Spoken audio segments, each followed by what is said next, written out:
ओट्सची रेसिपी तर सगळेच जण बनवतात, पण या व्हिडिओत आपण ओट्सपासून बनवलेली एक युनिक रेसिपी पाहणार आहोत. मी उज्ज्वला, तुमचे उज्ज्वला मांजरेकर चॅनलवर अगदी मनापासून स्वागत करते. सर्व स्टेप्ससहित दाखवलेली ही रेसिपी अगदी शेवटपर्यंत पहा. आवडले तर लाईक, शेअर आणि सबस्क्राईब नक्की करा. चला तर मग सुरू करूया. सर्वात प्रथम एक बाउल घ्या व त्यावर चाळण ठेवा. आता एक वाटीभर रोल्ड ओट्स घ्या. जसे मी दाखवले आहे त्याप्रमाणे करा.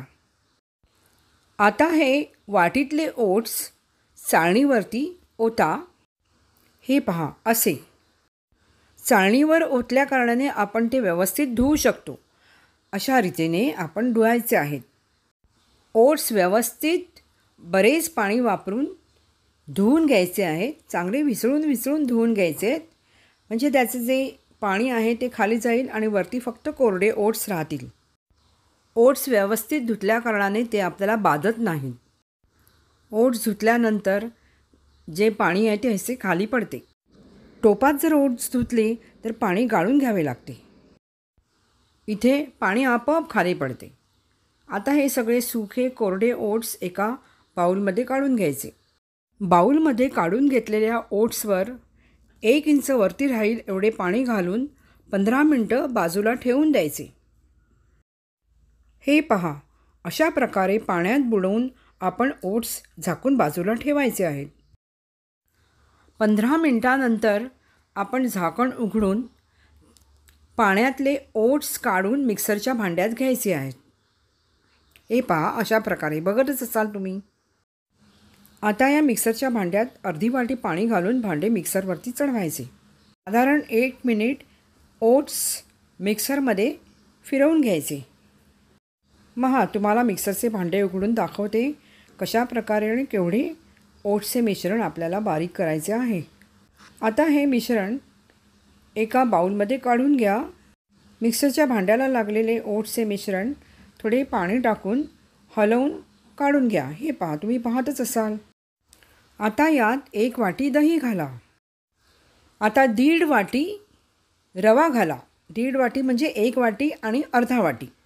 लक्षात ठेवा, ज्या वाटीने ओट्स घेतले त्याच वाटीने दही घ्यायचे आणि त्याच वाटीने रवा घ्यायचा, म्हणजे आपले प्रमाण बरोबर राहील. दही घेतलेल्या वाटीनेच रवा घेतल्या कारणाने रवा वाटीला चिकटला तो थोडे पाणी घालून हाताने बाउलमध्ये काढून घ्यायचा. हे मिश्रण व्यवस्थित ढवळून घ्या. घट्टसर वाटले तर त्यात पहिल्यांदा अर्धी वाटी पाणी टाका आणि जरूर वाटल्यास नंतर आणखीन अर्धी वाटी पाणी टाका व ढवळून घ्या. चवीनुसार मीठ टाका व एकजीव होईपर्यंत ढवळा. मिश्रण थलथलीत ठेवायचे आहे. आता मिश्रण झाकून आपण 20 मिनिटे बाजूला ठेवणार आहोत. आता आपण गॅसकडे वळू. गॅस स्विच ऑन करा व त्यावर इडली पात्र ठेवून त्यात पाणी घाला. आता इडली पात्राच्या एका प्लेटला व्यवस्थित तेल लावून घ्या. त्यानंतर रेडी केलेली ही प्लेट बाजूला ठेवा. 20 मिनिटे आपण आपले मिश्रण बाजूला ठेवलेले त्याकडे वळूया. मिश्रण ढवळून बघा. रवा छान फुलला आहे आणि मिश्रण अगदी एकजीव झाले आहे. पुढच्या प्रक्रियेसाठी मिश्रण रेडी आहे. त्यात 1 चमचा तेल टाका व त्या तेलावर थोडेसे पाणी टाका. व्यवस्थित ढवळून तेल मिश्रणात एकजीव करून घ्या. हे पहा, असे. आता या मिश्रणात 1 पॅकेट इनो फ्रूट सॉल्ट घालायचा. मी ग्रीन पॅकेट घेतले आहे. त्यावर इनो फ्रूट सॉल्ट ॲक्टिवेट करण्यासाठी थोडे पाणी घालायचे व परत एकदा मिश्रण व्यवस्थित ढवळून घ्यायचे. ढवळतेवेळी प्रथम इनो फ्रूट सॉल्ट त्यावरील पाण्यामध्ये वरच्यावर मिक्स करायचा. त्यानंतर तो मिश्रणामध्ये ढवळायचा. आपल्याला फेटायचे नाही आहे, फक्त ढवळायचे आहे. आता हे रेडी झालेले मिश्रण एका प्लेटमध्ये ओतून घ्यायचे. आता प्लेटमधील या मिश्रणावर थोडी चिली फ्लेक्स भुरभुरवा, म्हणजे आपल्या रेसिपीला छान टेस्ट येईल. इडली पात्रात पाणी उकळण्यासाठी आधीच ठेवल्या कारणाने छान उकळी आली आहे. आता त्यामध्ये लगेचच प्लेट घाला व झाकण बंद करा. आता 2 टेबलस्पून दही आणि 1 टेबलस्पून चणे मिक्सरच्या भांड्यात घ्या. तिखटाच्या आवडीप्रमाणे त्यात मिरच्या घाला. चवीनुसार मीठ घाला. लक्षात ठेवा, पाणी न घालता मिक्सरचे भांडे बंद करा व सर्व मिश्रण एकदा फिरवून घ्या. ही दह्याची चटणी एका बाउलमध्ये काढून घ्या. मिक्सरच्या भांड्याला चिकटलेली चटणी देखील पाणी घालून काढून घ्या. दह्याची चटणी अगदी टेस्टी होते. आता आपण स्टीमर उघडूया. छानच झालं आहे पहा. आता प्लेट बाहेर काढा. वरती चिली फ्लेक्स भुरभुरवल्या कारणाने अगदी पिझ्झासारखी आपली ही रेसिपी दिसते आहे आणि चवीला देखील उत्कृष्ट होतेच. आता थोडा वेळ बाजूला ठेवून थंड होऊ द्या. तोपर्यंत आपण गॅसकडे वळू.